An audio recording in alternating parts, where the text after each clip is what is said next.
Ingrid Urgelles, muy buenas tardes, bienvenida a esta emisión de Disrupciones, en donde, bueno, pues hablaremos de este espíritu deportivo que al parecer se está viviendo pues a nivel mundial, ¿verdad? Pero que está lleno de controversias. A mí me gustaría empezar con esta recomendación de una serie que se estrenó un poquito antes de las Olimpiadas, del inicio de las Olimpiadas, que se llama Sprint, los humanos más veloces, perdón, está disponible en la plataforma esta que ya todos conocemos de Netflix. Y pues habla precisamente, el primer capítulo me da mucha luz sobre esto que dice, debo acabarlos a todos, estamos en guerra. Es como el pensamiento de los atletas, ¿no? Respecto a la competencia, respecto a estas rivalidades que se dan entre ellos, y es un espíritu como de yo voy por el oro, por el premio económico que se gana y por el reconocimiento a nivel mundial, ¿verdad? Pero también precisamente estas personas, atletas de esta competencia en específico pues de carreras, del atletismo, mujeres, son quienes han en este año logrado un hito histórico, ¿no? En los Juegos Deportivos de París, porque así como ¿qué año fue? En el 1900, a ver, espérenme.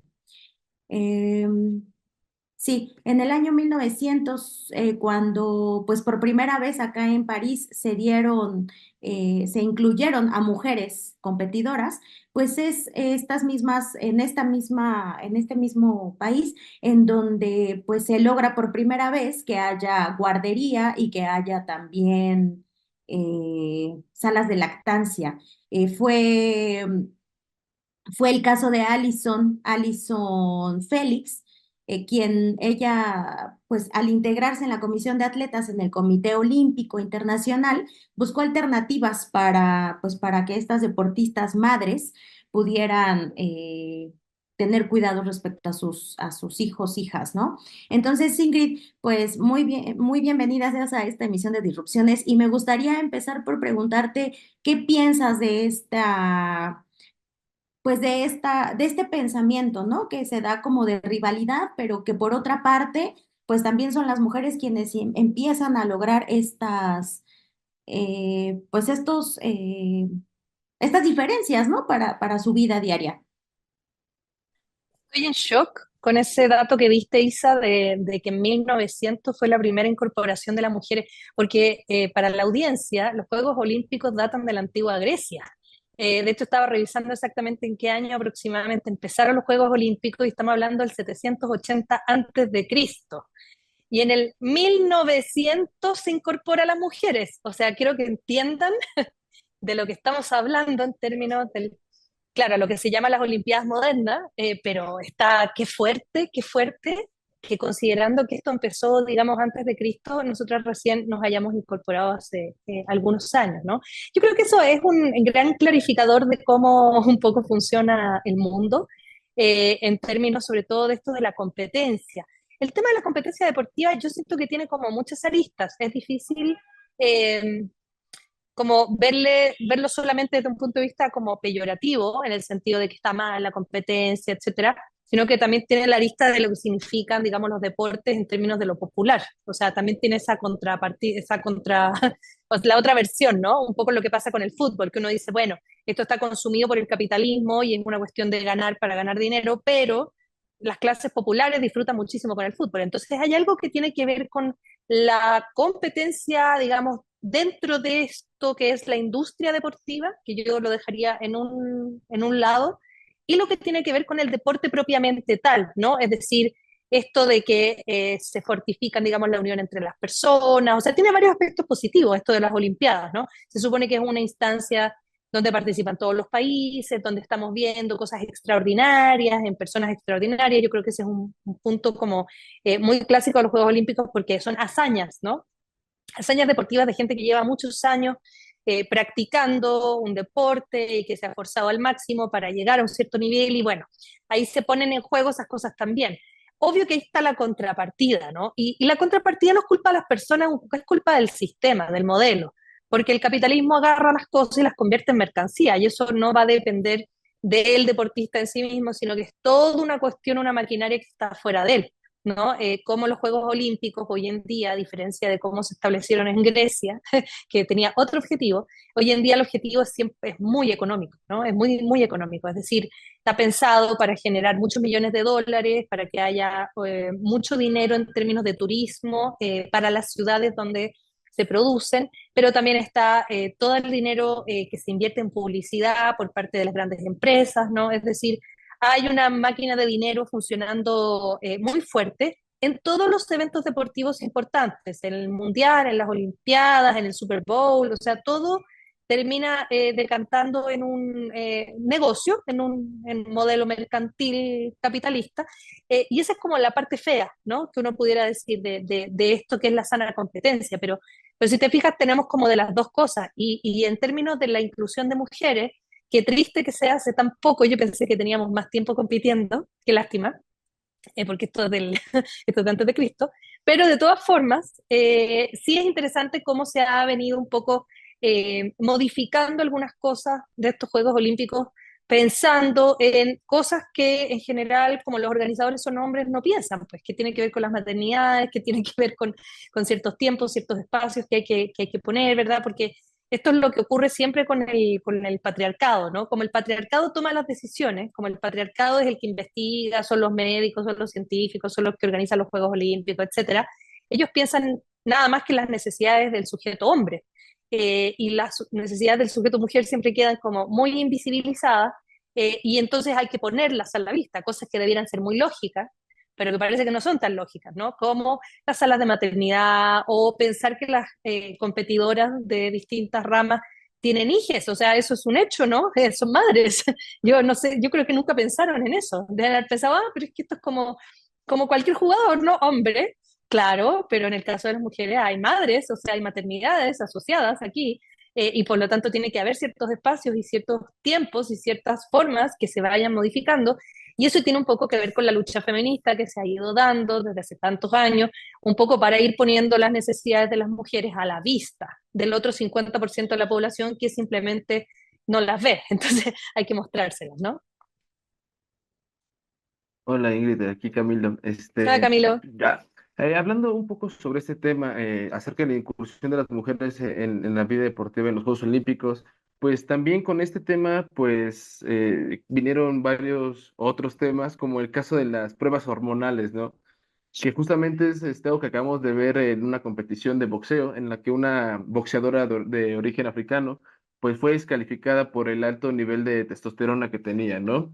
Y pues me gustaría que nos contaras cuál es la lectura que tú le puedes dar estos reglamentos, lineamientos que hay en el mundo deportivo con las mujeres en específico, ¿no? Porque pues yo no veo que estén castigando como a hombres, ¿no? A pesar de que pues y en algunas investigaciones se encontró que casi el 16% de hombres también tienen niveles bajos de testosterona, ¿no? Lo que no implica que sean descalificados, ¿no? O sea, ¿cuál es tu lectura que le puedes dar a esto? No, esto viene totalmente de la transfobia. O sea, aquí no hay, en ningún otro aspecto de estos Juegos Olímpicos se está tomando en cuenta elementos biológicos para calificar, excepto lo que tiene que ver con los pesos, ¿no?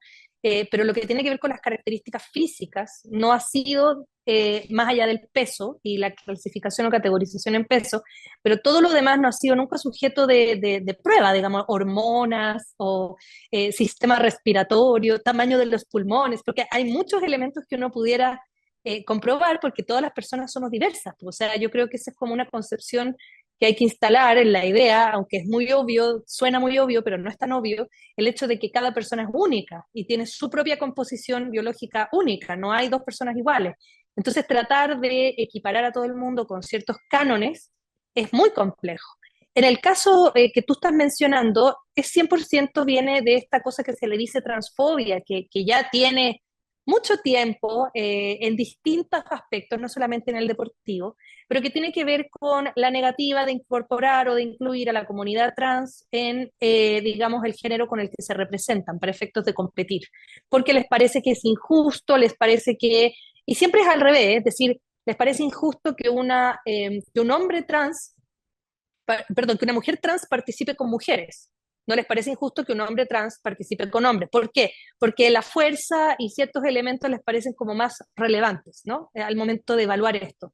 Entonces, en el caso puntual que tú mencionas, se trata de una luchadora de box que se llama Iman Khelif, que es de Argelia, que es biológicamente mujer, porque además con toda la transfobia más encima se equivocan, ¿no? Porque ella es biológicamente mujer.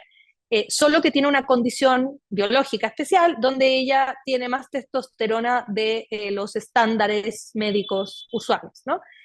Sin embargo, ella pasó los exámenes del Comité Olímpico. Ella por eso estaba compitiendo, porque ya había pasado una serie de pruebas, una serie de exámenes, porque efectivamente no se trata aquí de una mujer trans, sino que se trata de una mujer cisgénero, como se llama, es decir, una mujer que nació biológicamente mujer. Sin embargo, el show que se produce en esta competencia, donde la chica italiana, ¿verdad? Arma un escándalo, se pone a llorar, mala deportista, digamos, o sea, pierde, ya, qué triste que se ponga a llorar, qué vergüenza, pierde y por lo tanto acusa a esta chica argelina de ser hombre o de estar en desigualdad de condiciones. Desigualdad que podría perfectamente alegar un jugador de básquetbol cuando te toca al lado alguien como Michael Jordan, que medía, ¿no?, más de 1,90 m, o sea, que también es una desigualdad que cualquier tenista puede acusar a Djokovic por tener anomalías biológicas y ser demasiado bueno para el tenis, o anomalías que también podríamos acusar a Michael Phelps, que también tenía una condición especial, tanto física como pulmonar, y que hacía que ganara las competencias. O sea, si ustedes se fijan, se trata de personas extraordinarias y se trata de personas que tienen características extraordinarias biológicas, ¿no? Entonces es como un castigo por el hecho de que esta mujer se ve masculina. Eso es lo que están diciendo, ¿no? Que como tiene tanta testosterona, aparentemente no cumple con el canon de lo que se entiende como mujer biológica femenina. Es decir, tiene rasgos quizás entendidos como socialmente como masculinos y por lo tanto entonces es injusta la competencia. Y hay que decir que esta Iman Khelif participó en los Juegos Olímpicos de Tokio y perdió contra una mujer. Hay que decir que ha participado en un montón de competencias y ha perdido. De hecho, no tiene medallas olímpicas porque ha perdido muchas veces contra mujeres. Entonces, en este caso, solo en este caso, es injusto porque la otra luchadora se niega a competir y se pone a llorar y hace lo que hacen todas las feministas liberales, blancas y derechosas, que cuando ya no les gusta la gente trans o cuando ya no les gusta la no feminidad, es que se ponen a llorar, ¿no? Y digamos, me están discriminando, me siento discriminada, ¿no? Que es algo muy del feminismo liberales.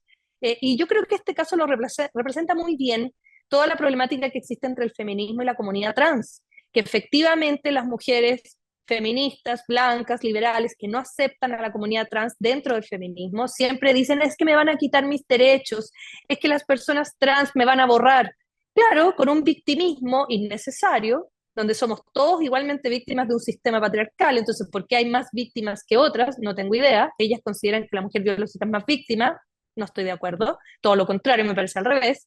Y claro, se victimizan, lloran como esta chica italiana y finalmente toda la sociedad termina castigando a esta Iman Khelif, que además, hay que decirlo, vive en Argelia, donde está prohibido el cambio de registro de género, y la pone en una situación súper riesgosa también cuando ella vuelva a su país, porque efectivamente está prohibido, ¿no? Ser trans en ese país. Ahí lo dejo.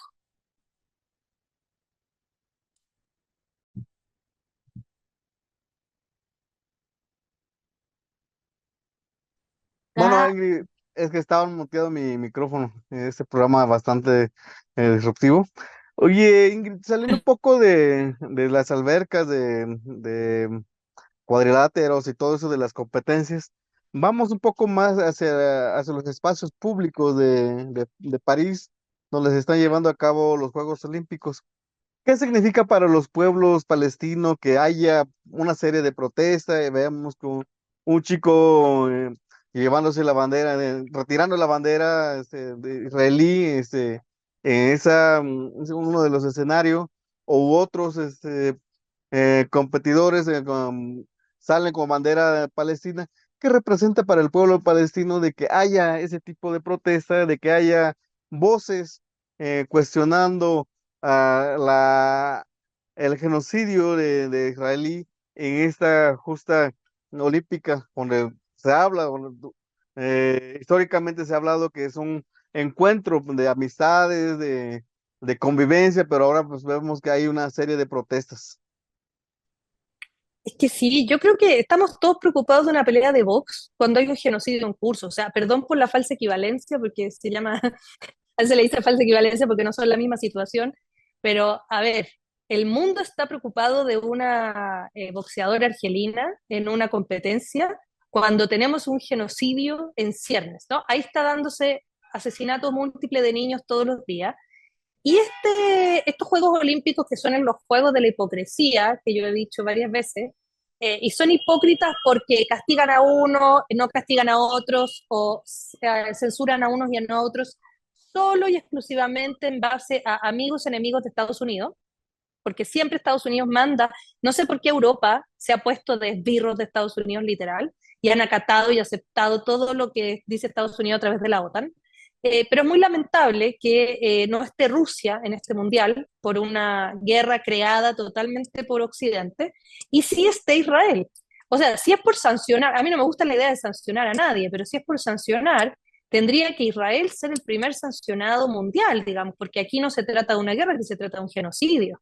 Es decir, es muy similar a los nazis en su momento, en haber censurado a los nazis y haber dicho, sabes que no vas a participar porque estás matando miles de personas, ¿no? Por mes. Y en este caso, estos Juegos Olímpicos sumamente hipócritas, sumamente de doble estándar, aceptan que compita Israel, tratando de evitar, ¿verdad?, que existan manifestaciones en contra, porque incluso han censurado algunas apariciones de banderas, de Palestina, etcétera. Pero una cosa son los gobiernos y otra cosa son las personas, la gente, los pueblos, ¿no?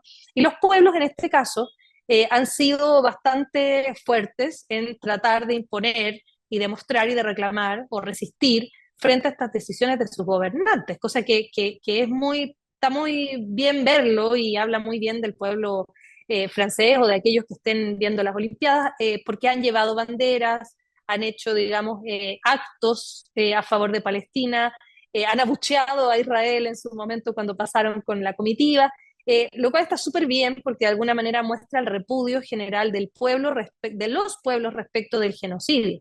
Pero lamentablemente, quienes son los que toman decisiones, en este caso, están todos metidos en esta maraña de intereses creados, ¿cierto?, en torno a amigos enemigos de Estados Unidos. Israel es su socio comercial, es su base militar, es su posición estratégica en la región, entonces en ningún caso nadie va a castigar a Israel, o sea, eso es un hecho.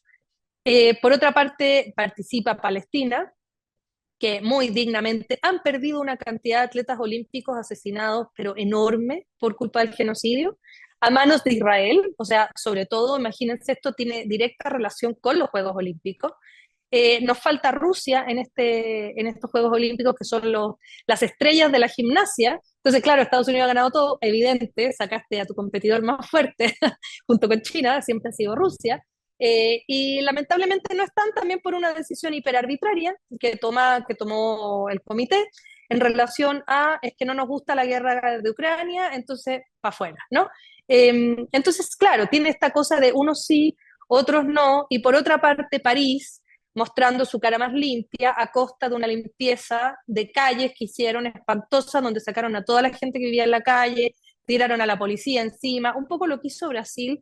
No sé si se acuerdan cuando Brasil le tocó organizar Olimpiadas y Mundial el mismo año y que mandaron a todas las fuerzas policiales a las favelas a limpiar y sacaron a toda la gente de la calle y maltrataron a un montón de gente, metieron presos. O sea, hay toda una trastienda horrible dentro de estos actos deportivos. Entonces, claro, todo tiene como doble cara en estas cuestiones como de eventos mundiales donde hay millones de dólares en juego, ¿cierto? Porque eso es lo que hay.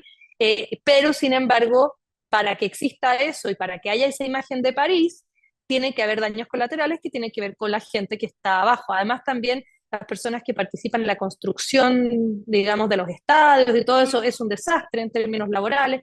Entonces, todo esto siempre está sobre cadáveres de personas. Esa es como la lógica siempre de estos eventos como mundiales, ¿no?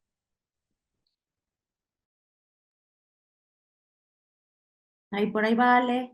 Tu micrófono, Ale. Perdón, ya es el síndrome de pie de página por acá. Sí, o sea, justo en eso que comentas yo quería como preguntarte, ¿no? Porque, o sea, está esta imagen muy famosa de Hitler justamente presidiendo las Olimpiadas de la Alemania nazi, por ejemplo, y ahorita Francia, sí, con las sanciones a Rusia y todo esto, pero Francia es el segundo, desde marzo es el segundo exportador de armas a nivel mundial, ¿no? Incluso desplazó a Rusia. Entonces, o sea, justamente esta hipocresía que comentas, a veces parece que los Juegos Olímpicos pues sirven más bien para lavarle la cara a los genocidios y las guerras del imperio, ¿no? No sé tú, o sea, qué más tengas como para reflexionar sobre esto, porque son casos muy emblemáticos y pues no vemos a Francia, por ejemplo, expulsada de los Juegos Olímpicos, no vemos a Estados Unidos expulsada de los Juegos Olímpicos, también se producen en medio de este contexto de la elección en Venezuela, donde la delegación venezolana aparece ahí mientras el país está como un poco yéndose a la crisis justamente por la injerencia de las potencias extranjeras. ¿Qué reflexión te deja esto, no? O sea, Juegos Olímpicos, un espacio más bien como para lavarle la cara al imperialismo. ¿Qué más habría que decir sobre eso, no? Uy, ese rol de Estados Unidos, ¿vale? Y que tú lo estás padeciendo en Venezuela, literalmente, literalmente, ¿no? Es el mal del mundo. Yo creo que si hubiera que decir quién es el Satanás del universo, yo diría Estados Unidos. O sea, hoy en día es el país más nefasto, con los líderes más nefastos, con las élites empresariales y económicas más nefastas de la humanidad. Es decir, si nos estamos yendo al caño por culpa del calentamiento global, ahí está la responsabilidad. Si hay guerras en el mundo, ahí está la responsabilidad. Si es que hay un genocidio en curso, ahí está el origen y la responsabilidad. Y quien debiera estar expulsado de los Juegos Olímpicos, pero de manera permanente, tendría que ser Estados Unidos, para empezar.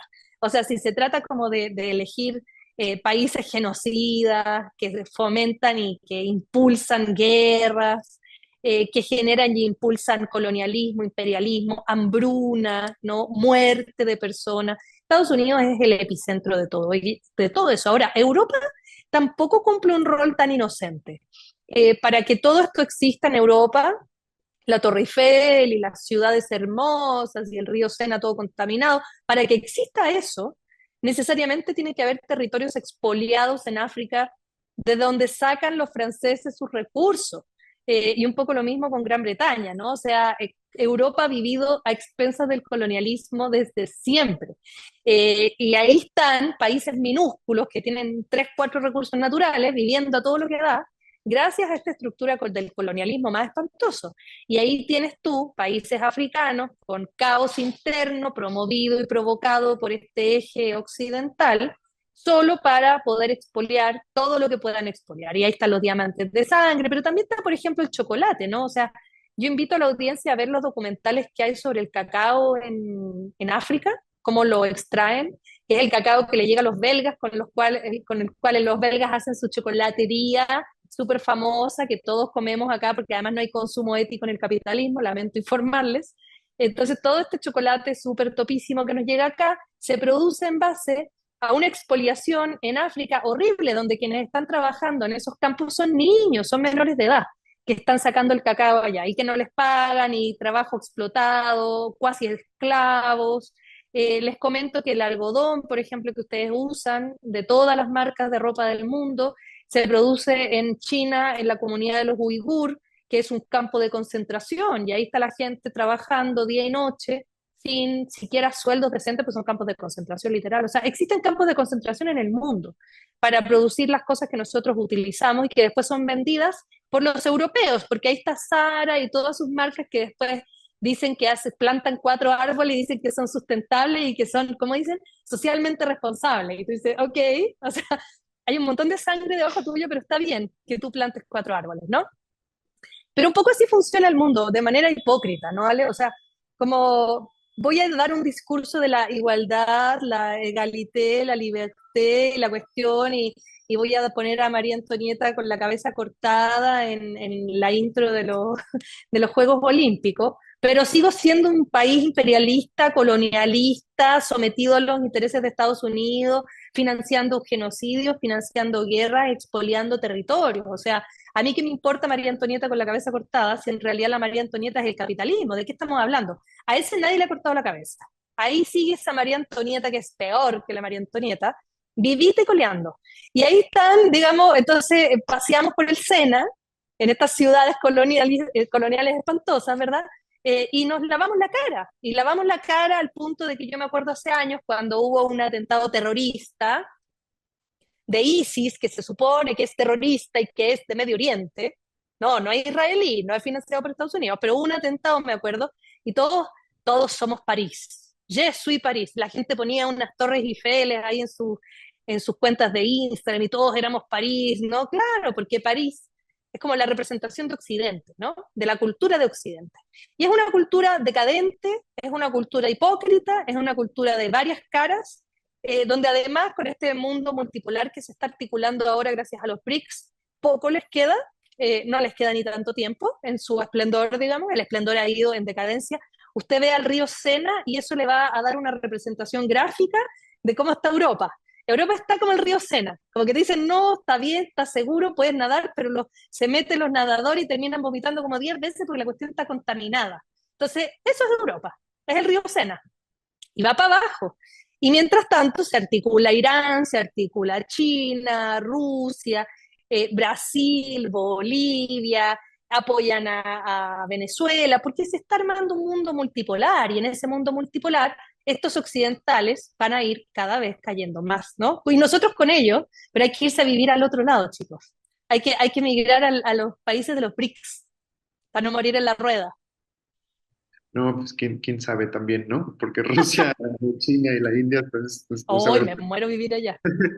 y justo en eso, ¿no? O sea, yo creo que eso da pie para una reflexión interesante porque sí, o sea, son países, usualmente las potencias como deportivas que siempre ganan, son países que se nutren justamente de la migración para mejorar justamente su rendimiento deportivo. Lo vimos en la Eurocopa con Francia, por ejemplo, la mitad del equipo era descendiente o sí, descendiente de algún africano, por ejemplo, ¿no? Que hasta hace poco mantenía colonias en ese lugar del mundo, Inglaterra también, etcétera. Entonces, y también se han vuelto como un espacio de consumo. Yo leía hace poco, inclusive hoy mismo lo volví a releer porque quería ver qué preguntarte, sobre justamente esto, ¿no? O sea, el espectáculo que se vuelve las Olimpiadas, más allá de lo deportivo, que genera muchas ganancias para distintas empresas, patrocinadores, etcétera, que ya más que ver un juego o una competencia, estás viendo realmente un anuncio prolongado de marcas y de spameos y ahora también de lavar la cara a genocidas, ¿no? O sea,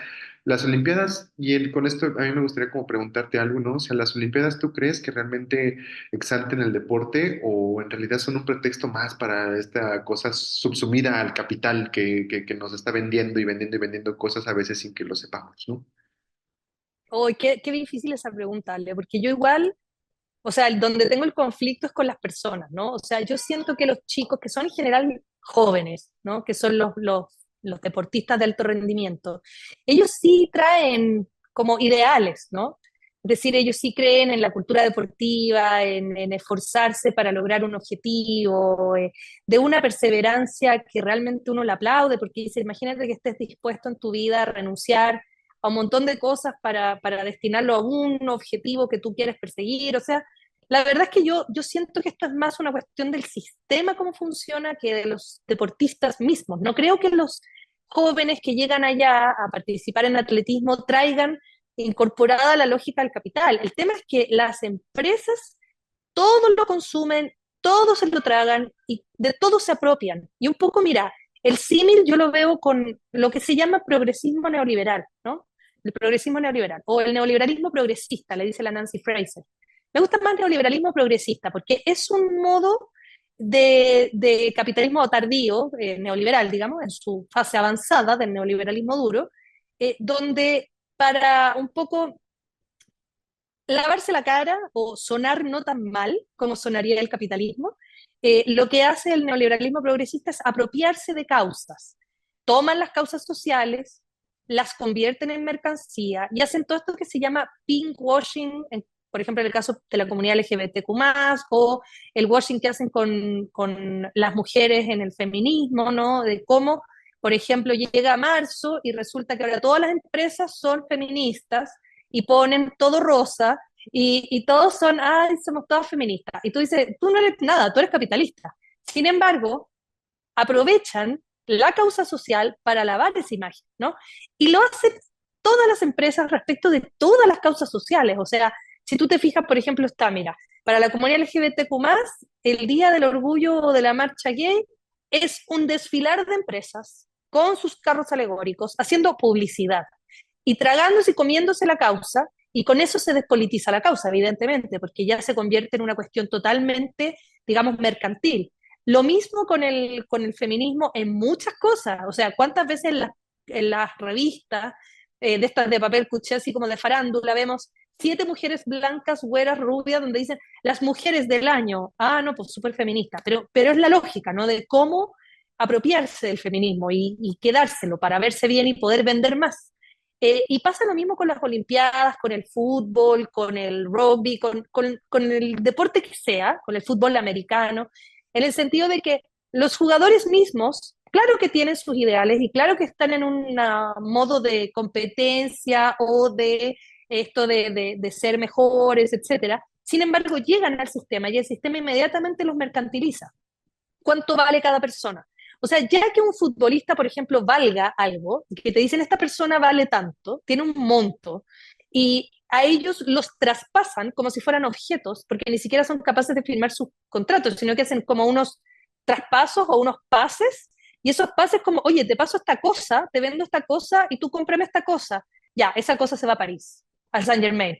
Ah, esta cosa se va a Barcelona. Es un objeto el futbolista. Y lo mismo pasa con los chicos que les va muy bien en las competencias estas olímpicas, donde en algún punto se convierten en mercancía, ¿no? Y aquí es la persona se convierte en mercancía. O sea, Simone Biles ahora vale, no sé cuánto valdrá después de que ganó la última medalla, pero tiene un monto. Y ese monto es el que la contempla como ser humano, ¿no? Entonces ella ya es un asset, es un activo, no es una persona. Y lamentablemente, tanto los Juegos Olímpicos como cualquier evento deportivo, pero también porque no hay escape del capitalismo, un poco el capitalismo nos tiene rodeados por todos lados, es muy difícil salir de ahí. O sea, hasta los pueblos indígenas son atrapados por el capitalismo y empiezan a vender que, ay, sí, en la Fashion Week, en la Semana de la Moda en París, desfiló una diseñadora que resulta que tomó no sé, una cierta vestimenta de un pueblo indígena y lo puso en París. Y eso vale millones de dólares. O sea, todo es una mercancía. Y como todo es una mercancía, hay que lograr separar a la persona, digamos, que la persona como individuo, colectivo, digamos, el pueblo que está ahí abajo, de toda esta estructura, porque es una estructura que nos supera. Porque si tú pensamos, hasta nosotros mismos en algún momento somos un activo también, y hasta nosotros mismos también probablemente estamos dentro de una dinámica de compra-venta, dentro de una dinámica de mercantilización y de bienes y servicios, o sea, también, ¿no? Porque estamos todos dentro del modelo. Entonces, la lógica aquí es más bien darse cuenta y decir, ¿qué voy a consumir? No hay consumo ético, para empezar. O sea, eso es un hecho. Aquí lo que tú consumas va a estar lleno de sangre. O sea, aquí está bien difícil que tú logres salirte de esa dinámica. Tendrías que ir a vivir a un cerro y cultivar tú tu propia comida y no acercarte a ninguna persona. Porque más o menos así te puedes escapar del consumo, ¿no? Entonces, restringir el consumo en términos de qué tanto le voy a dar a un evento deportivo que está pensado para generar vistas, para generar ventas, para generar, ¿no? Es decir, yo no voy a ver a Israel participar en los Juegos Olímpicos, me niego a darle rating, ¿no? Para mostrar así, de alguna manera, mi rechazo a eso. O sea, tiene que haber alguna manera en que nosotros podamos administrar el consumo, más bien, para no estarle permanentemente dando herramientas al capitalismo y para que nos convierta a nosotros mismos en mercancía. Pero la pregunta, Ale, es la pregunta. O sea, no lo hemos podido resolver. Y por eso estamos donde estamos. Estamos en Zoom, en Internet, no sé, o sea, Claro, no sé, Isa, tu micrófono. Ya está, ya está, ya está, ya está. Pues Ingrid, ya para ir cerrando, creo que hace ratito, bueno, hace rato en Momentum te escuchaba ahí participar respecto al tema, pero también vi una pregunta que hicieron ahí en el chat que estaba súper ajetreado, ¿verdad? Animado y que decías, bueno, esta es la oportunidad para que se discuta, para que pensemos, para que reflexionemos. como estos temas que pones sobre la mesa, pero esa pregunta me gustaría retomarla porque me pareció a mí interesante, ¿no? El que decían, o sea, para empezar, a lo mejor podríamos preguntarnos, ¿deberían de seguir habiendo competencias, olimpiadas, ¿no? Entre las personas por destacar y por comprobar que eres el mejor, por seguir creando como estas, eh, pues al final es una diferencia, ¿no? Y también reflexionaba sobre lo que tú comentabas, que era estas diferencias, ¿no? Y me pareció muy acertado, ya lo comentabas hace ratito, pero pues eso, preguntarte si crees que todavía deben de seguir habiendo estas competencias entre las personas, donde también se aprovecha esto, ¿no? El capitalismo, se despojan a personas, se encarece la vida mientras están estos juegos en los países. ¿Tú qué piensas de esto, Ingrid? Uy, sí, eso es complejo, porque además, fíjate que esto tiene el tema de la sede, por ejemplo, de los juegos o del mundial o de lo que sea, es un tema muy controversial, porque trae cosas positivas y trae cosas muy negativas para los pueblos. Yo recuerdo mucho eso, esa ida, esa de Brasil, porque además estaba Bolsonaro, ¿no? Si mal no recuerdo. Además estaba el nefasto Bolsonaro a cargo. Y el mismo año fueron las Olimpiadas y los Juegos y el Mundial. O sea, fue todo junto así como de una, ¿no? En Brasil. Y claro, el argumento era, esto trae una derrama, la famosa derrama económica, porque viene mucha gente, hay mucho turismo, trae los dólares famosos, que todo el mundo quiere los dólares, pero que algún día nos desdolaricemos, compañeros. Entonces trae los dólares, trae, y eso le llega a todo el mundo, entonces es algo positivo, ¿no? Además, promueve el turismo de las ciudades porque es muy visible y eso genera más turismo en los años venideros. Un poco lo que quería hacer Tokio para la pandemia y no resultó, que ni les cuento cómo invirtieron para esos Juegos Olímpicos, hasta robots gigantes hicieron, yo los vi y no funcionó, estoy muy triste. Pero claro, la lógica es como armar estas ciudades para los Juegos Olímpicos, dar un espectáculo que al final es turístico, más que nada, más que deportivo, yo diría que es un tema más turístico, para generar mucha ida de turistas en los años que vengan después del evento en sí. El problema está en qué costo tiene eso para el lugar. Por una parte, yo veía ahora en Francia, por ejemplo, los vecinos se tuvieron que ir todos de sus casas e irse a otras ciudades prácticamente porque había tanta policía y tanta control que no podían siquiera entrar y salir de sus propias casas. Entonces, irrumpes en la vida cotidiana de las personas así sin más. La policía además arma toda una serie digamos, estrategias de seguridad que impiden el libre paso en la ciudad, entonces colapsa la ciudad. Para la gente que vive ahí es un gran problema que tú no puedas llegar a ninguna parte los días de los Juegos Olímpicos. Por otra parte está lo de la limpieza, ¿no? Esta cosa de sacar a toda la gente que vive en la calle, hacer como que no hay pobreza, hacer como que no hay, digamos, como que está todo perfecto. Un poco lo del Sena, pero en versión humana, ¿no? ¿Cómo hacemos para que París se vea impoluto? Y lo mismo hicieron en Brasil. En Brasil hay varios documentales, yo me acuerdo de haber visto uno, de respecto de los Juegos Olímpicos, cómo la policía se metía en las favelas, tomaba detenidas a las personas, las sacaba de sus casas, tuvieron que, de hecho sacaron a la gente, la dejaron sin su casa, porque en esos lugares se iba a construir un complejo de no sé qué cosa para el Juego Olímpico, entonces lo siento, te quedas sin casa, y dejaban a la gente despojada de sus propias casas para construir un estadio o para construir una villa olímpica o lo que fuera, ¿no? Asimismo, lo que pasa con la construcción de los estadios es una mano de obra súper precarizada, mal pagada, súper explotada, porque hay que construir estos estadios en tiempo récord, porque hay que mostrarle al mundo. Y los Juegos Olímpicos y los Mundiales también tienen una cosa política, siempre han tenido una cosa política, que es demostrarle al mundo que tú estás en óptimas condiciones. Y no solamente, digamos, ha ocurrido acá, por ejemplo, yo recordaba algunos mundial, por ejemplo, el Mundial de Corea, como para Corea en su momento fue vital hacer un evento, digamos, internacional, porque venían saliendo de dictaduras y tenían todo un rollo, digamos, político al interior, entonces había que demostrarle al mundo que era un país desarrollado, entonces es como una venta, es como que tú vendes tu país para que la gente piense que tú estás en muy buenas condiciones. y que tú estás así como internamente en orden para también llamar inversionistas, todo lo que eso implica, ¿no? Es decir, este país está muy bien, entonces vengan los inversionistas, vengan los canadienses a poner sus mineras, vengan para acá, vengan a comprar, ¿no? Es una puesta en venta de los países también. Y es dar señales políticas en ciertos momentos políticos, también para eso sirven. Los mundiales, los Juegos Olímpicos, todo tipo de evento deportivo, porque si yo estoy en medio de una guerra o un genocidio, o si estoy en un conflicto mundial, me conviene hacer los Juegos Olímpicos porque con eso yo doy una señal de que este país está firme, está bien, ¿no? O sea, tienen varias lecturas estos eventos internacionales. Yo a propósito de Asia los he estudiado mucho, porque para Asia ha sido muy importante participar de los Juegos Olímpicos de Occidente en su relación con Occidente, para que Occidente deje de exotizar y de pensar que son países muy lejanos y cómo han ellos podido vender sus países desde lo turístico, pero también desde lo político. Y un poco lo que está pasando, ¿no? Es decir, cómo Francia intenta salir de esa decadencia en la que se encuentra con una crisis interna brutal. Recordemos que tuvieron elecciones hace poco y con suerte derrotaron a la ultraderecha, y la derrotaron entre comillas porque ahí quedó un tercio de la ultraderecha muy instalada. O sea, Francia tiene muchos problemas internos. Macron está pésimo, tiene muy bajos índices de aprobación. Yo no sé por qué sigue ahí todavía, pero Macron ya, este va a ser su último tiempo, porque no va a volver a salir.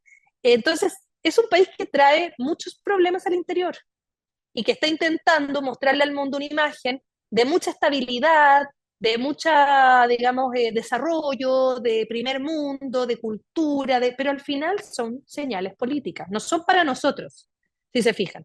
En realidad son para los gobiernos, en realidad son para, nos exceden. Nosotros somos una hormiga nada en este caso, ¿no? Entonces, claro que tienen una lectura súper interesante estos eventos, y no es que no debieran hacerse, porque al final pobres, yo digo pobres chicos que compiten y que sí quieren ir al mundial a hacer su deporte, y además la gente también le gusta ver deporte. Lo triste es que estamos metidos en una telaraña capitalista, en una telaraña imperialista, una telaraña colonialista de la cual difícilmente vamos a poder salir, y estas son cosas que simplemente son parte de eso, ¿no? Así que eso es como una telaraña de reflexión final.